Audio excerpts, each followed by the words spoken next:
الحمد لله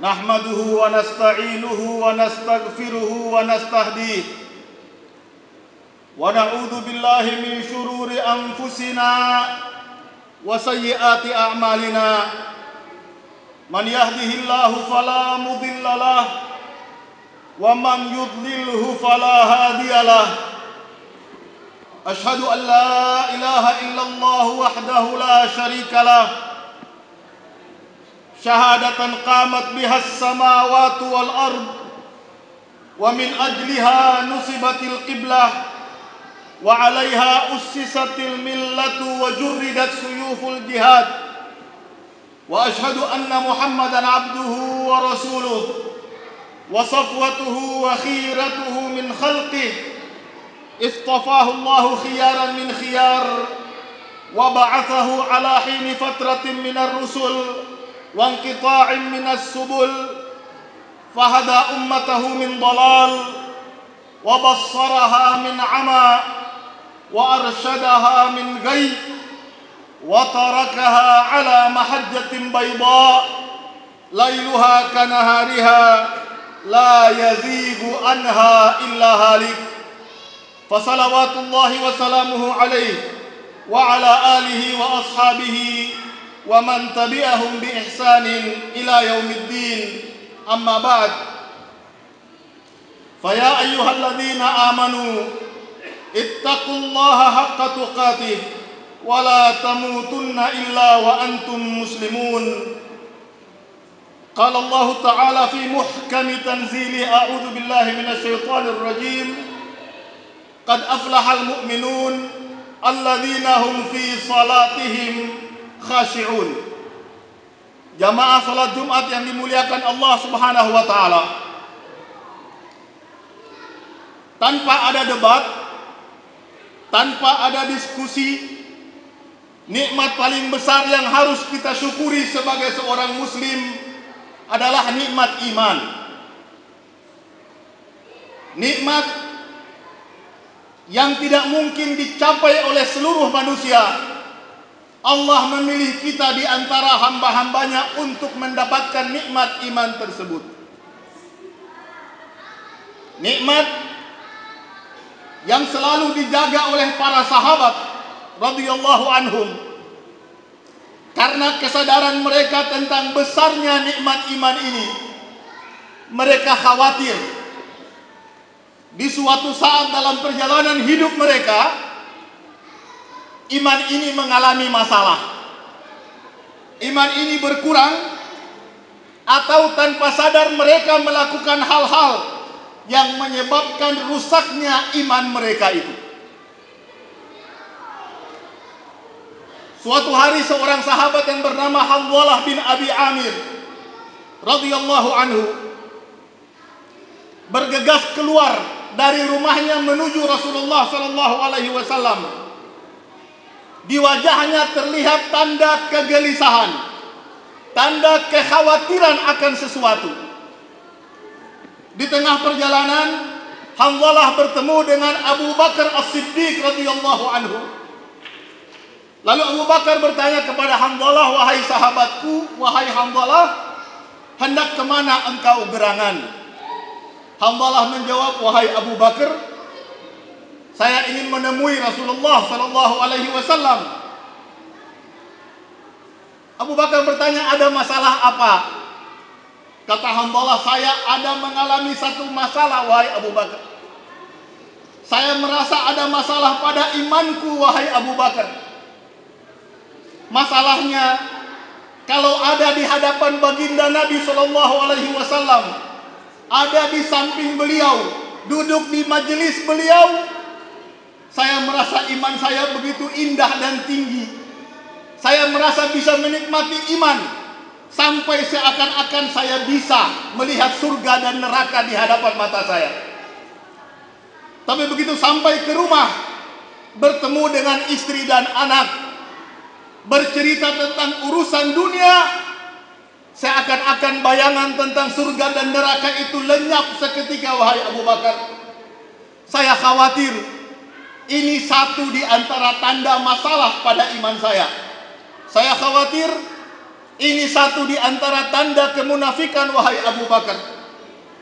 Lalu Abu Bakar menimpali perkataan Hanzalah bin Abi Amir dengan mengatakan, wahai Hanzalah, ternyata masalahku sama juga.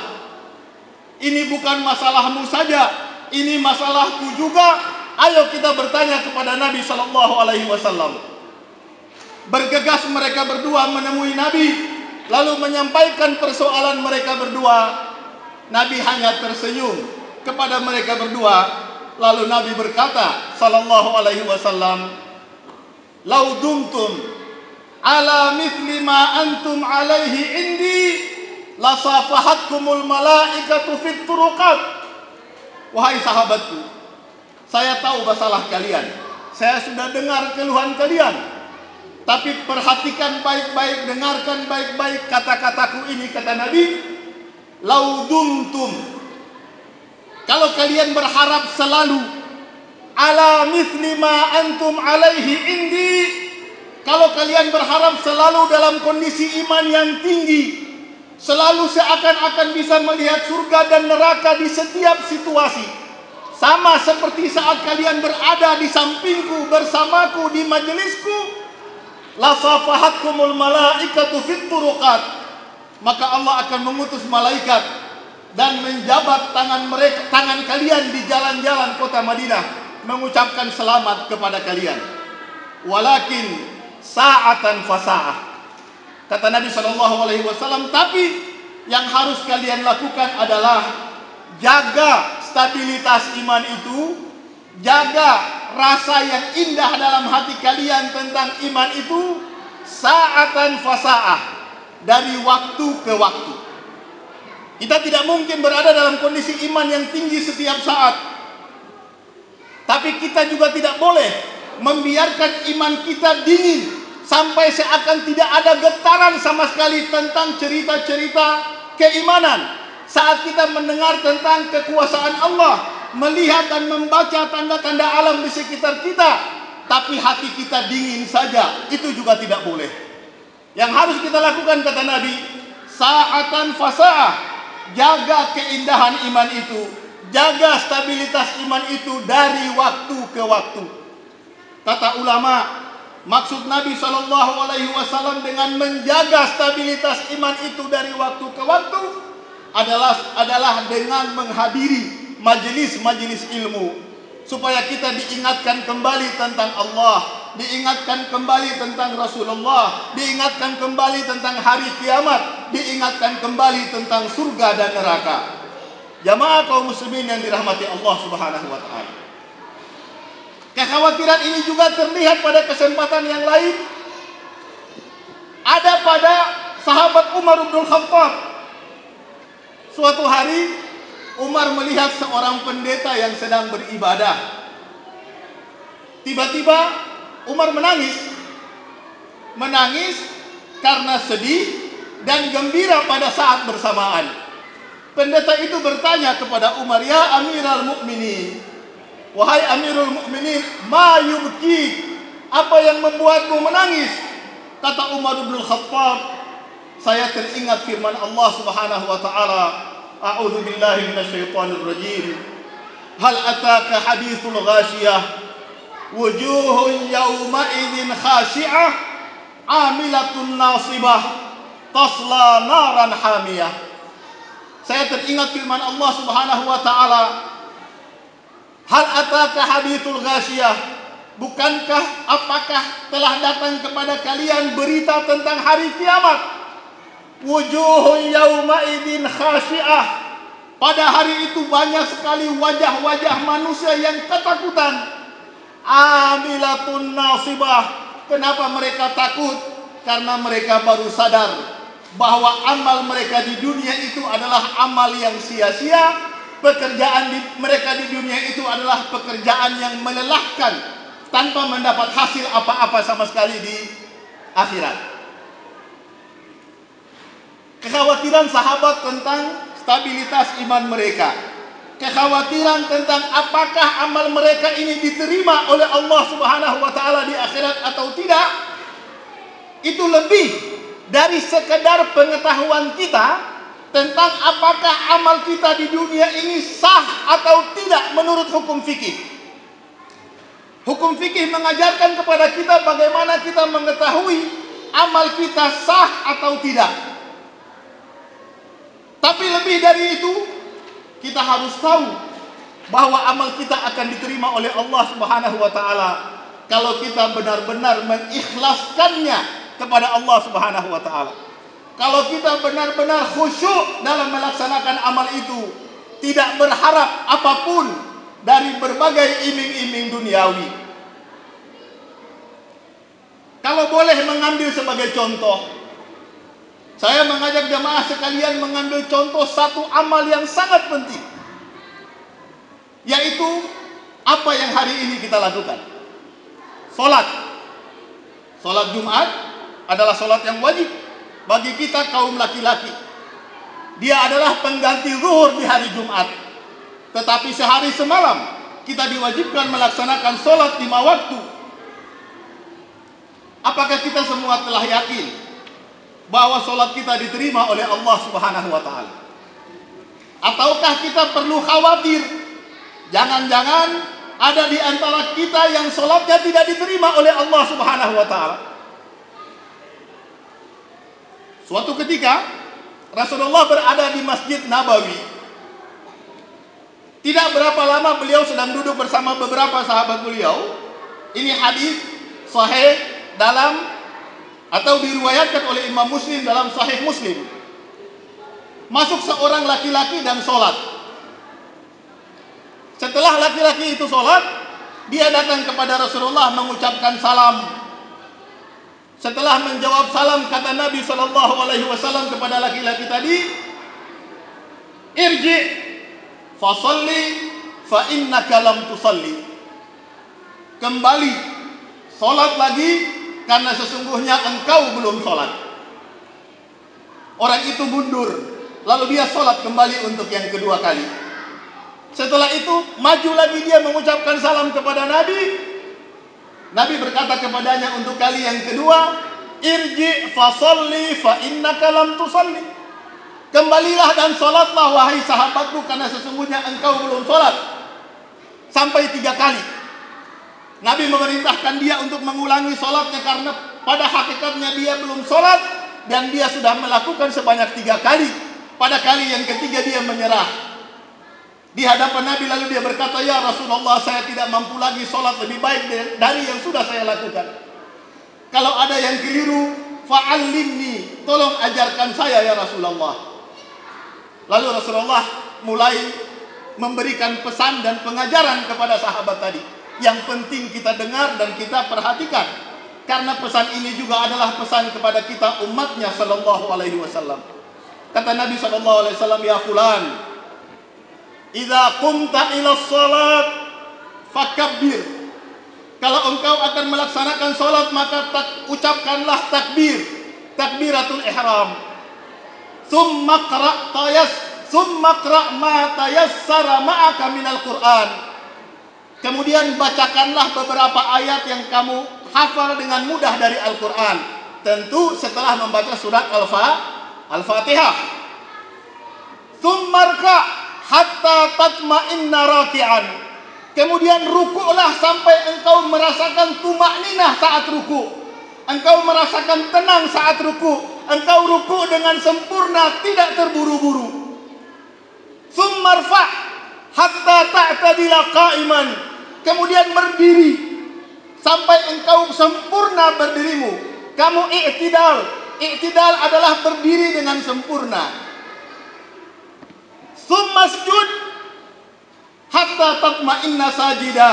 Kemudian sujudlah sampai engkau merasa tumakninah saat sujud. Engkau sempurna sujud dan merasa tenang.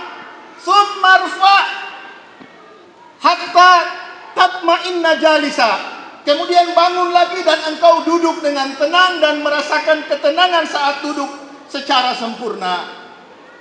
Dan kata Nabi, tsumma fa'al dzalika fi salatika kullihi.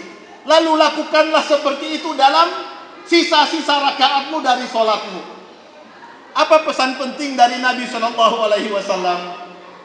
Pesan pentingnya adalah Ternyata sholat itu bukan sekedar melaksanakan rukun dan wajib yang berupa gerakan-gerakan semata, tapi ada adab yang harus kita jaga, ada etika sholat yang harus kita jaga. Tidak boleh terburu-buru.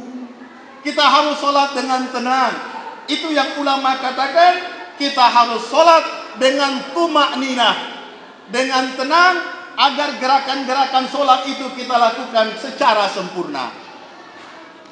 Jamaah kaum muslimin yang dirahmati Allah, dalam hadis yang diriwayatkan oleh Abu Dawud, hadis sahih, Rasulullah SAW mengatakan, Innar rajula la yansarifu wa ma kutiba lahu min salatihi illa ushruha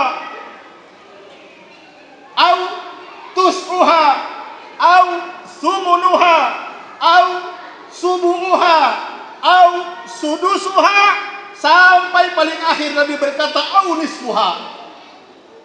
Kata Nabi SAW, Nabi ingatkan kepada kita agar kita jangan pernah merasa tenang bahwa kalau kita sholat pahala kita selalu sempurna. Tidak. Kata Nabi, ada di antara kita yang sholat kemudian berbalik, dia keluar dari masjid setelah dia menunaikan sholat, dia hanya mendapatkan 1/10 dari pahala sholatnya, atau 1/9 kata Nabi, atau 1/8, atau 1/7, dan terus menerus.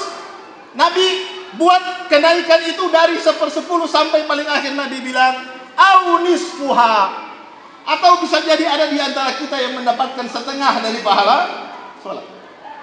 Nabi tidak menyebut mendapatkan sempurna, bukan berarti tidak ada yang mendapatkan sempurna, tapi mendapatkan secara sempurna pahala sholat bukan sesuatu yang mudah.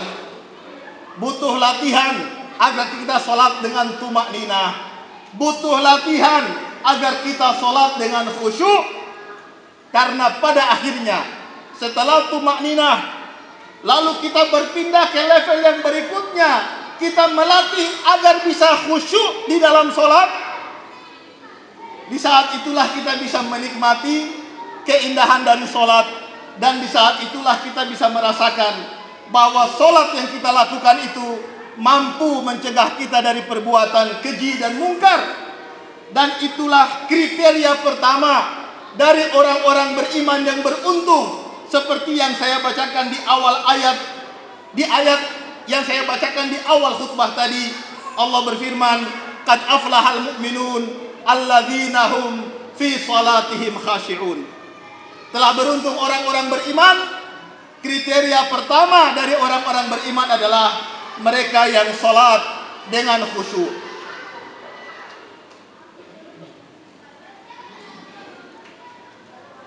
Para ulama mencoba membantu kita menjelaskan bagaimana cara kita khusyuk. Petunjuk paling ringan adalah yang disampaikan oleh Ibnul Qayyim rahimahullah. Kata Ibnul Qayyim, siapa yang ingin khusyuk dalam salatnya, berusahalah dia untuk memahami, untuk merasakan nikmatnya berdialog dengan Allah saat membaca suratul Fatihah. Saat membaca suratul Fatihah. Kenapa demikian? Karena ternyata Allah Subhanahu wa taala, sebagaimana di ibadah haji, di ibadah haji sebagaimana Nabi berkata al-hajju arafah. Haji itu rukun utamanya adalah Arafah. Allah dalam hadis qudsi juga menyebutkan bahwa sholat itu utamanya adalah bacaan surat Al-Fatihah. Dalam hadis qudsi yang diriwayatkan oleh Nabi SAW bahwa Allah berfirman, ini ada dalam kitab Bukhari dan Muslim, hadisnya sahih.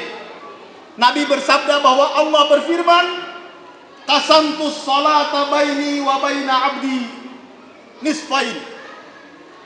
Saya membagi solat itu antaraku, aku membagi solat kata Allah, antaraku dan hambaku menjadi 2 bagian. Allah menyebut Allah membagi solat menjadi 2 bagian. Tapi begitu kita dengar penjelasan Allah Subhanahu wa taala, ternyata yang Allah masukkan dengan solat ini adalah suratul Fatihah. Kalau sholat adalah ibadah yang akan pertama Allah periksa dari kita nanti di akhirat. Yang kalau diterima dan aman sholat kita, maka ibadah kita aman semua. Sebaliknya, kalau ditolak sholat kita, maka amal kebaikan kita yang lain ditolak juga oleh Allah Subhanahu wa Ta'ala. Artinya, sholat adalah inti. Sholat adalah ibadah yang paling menentukan, yang paling utama. Lalu Allah mengatakan bahwa sholat itu intinya adalah suratul Fatihah. Kenapa? Karena suratul Fatihah juga adalah inti dari Al-Quran, Ummul Quran. Kita lihat secara cepat saja. Allah Subhanahu wa Ta'ala berkata, saya bagi as-salah, salat itu antaraku dan hambaku menjadi dua bagian. Wali abdi ma sa'al, dan bagi hambaku apa yang ia minta. Hambaku akan mendapatkan dariku apa yang ia minta.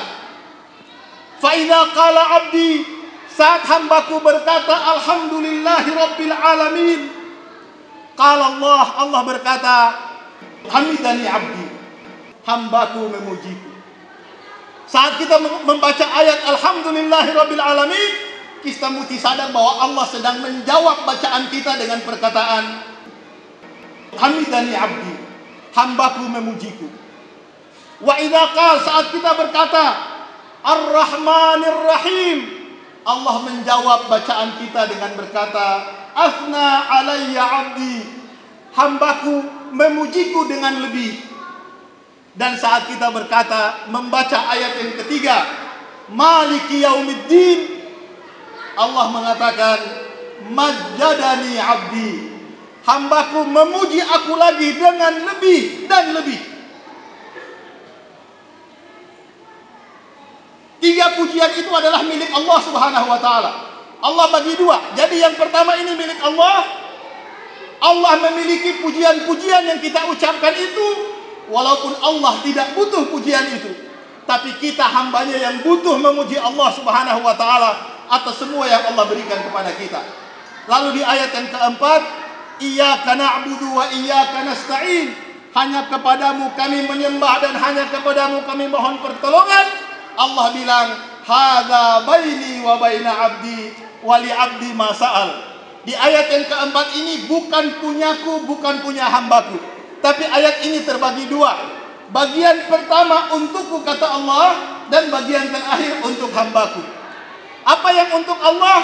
Yang untuk Allah adalah ucapan kita iyyaka na'bud. Ya Allah, sebagaimana Engkau yang berhak kami puji, karena Engkau telah menciptakan langit dan bumi, karena Engkau telah menyayangi kami dengan menaklukkan langit dan bumi untuk kami manfaatkan. Sebagaimana Engkau adalah yang menguasai hari kemudian, hanya Engkau yang berhak kami sembah. Bagian yang kedua, wa iyyaka nasta'in, kata Allah itu milik hambaku, dia telah meminta tolong kepadaku, wali abdi ma sa'al, dan bagi hambaku apa yang ia minta. Dan yang terakhir, saat kita sebagai hamba membacakan doa ihdinas siratal mustaqim siratal ladzina an'amta alaihim ghairil maghdubi alaihim waladdallin, Allah berkata hadza li abdi wa li abdi ma sa'al. Tiga doa yang terakhir itu semua adalah permintaan hambaku untuk diri mereka, dan telah kukabulkan permintaan mereka. Jamaah kaum muslimin dan dirahmati Allah, kata ulama, perhatikan hadis ini baik-baik. Ini hadis yang sangat terkenal, ada dalam Bukhari dan Muslim. Kalau kita sedang ingin belajar khusyuk, saya sarankan kepada diri saya dan bapak-bapak sekalian, tolong kembali dan cari lagi hadis ini dalam Bukhari dan Muslim. Baca lagi, coba pahami maknanya, lalu hadirkan makna-makna itu saat kita sholat. Insya Allah itu akan sangat membantu kita untuk mudah khusyuk dalam ibadah kita kepada Allah Subhanahu wa Ta'ala, sehingga manfaat dari solat bisa kita rasakan. Solat yang kita lakukan insya Allah diterima oleh Allah, dan kalau diterima solat kita oleh Allah, amal-amal kita yang lain juga akan diterima oleh Allah Subhanahu wa Ta'ala. Barakallahu li wa lakum fil Qur'anil azim, wa nafa'ani wa iyyakum bima fihi minal ayati wa dzikril hakim, wa taqabbala minni wa minkum tilawatahu innahu huwas samiul alim. أقول قولي هذا وأستغفر الله لي ولكم ولسائر المسلمين من كل ذنب فاستغفروه إنه هو الغفور الرحيم.